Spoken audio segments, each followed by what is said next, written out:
research. Then after that, what is the Gantt chart?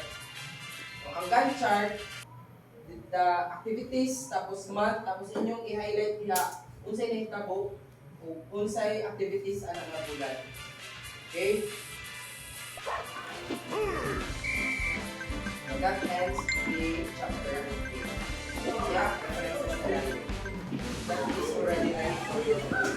Then yung proposal, ang kailangan ninyo i-print is, of course, chapters 1 to 3.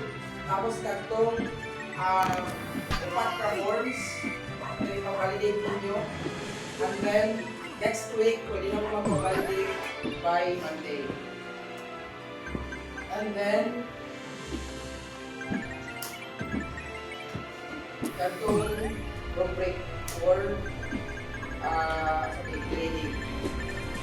Tulong ang kapis diya ko. Kaya tulong man ka po inyong panel.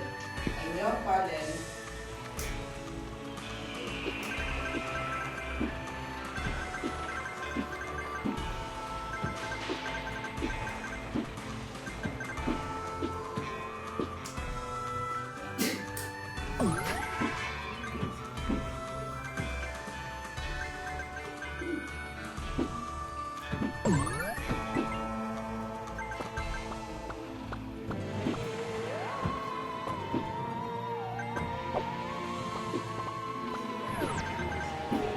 okay, your panel will be Sir Philip, and Sir Philip, I think is not committed then natin po.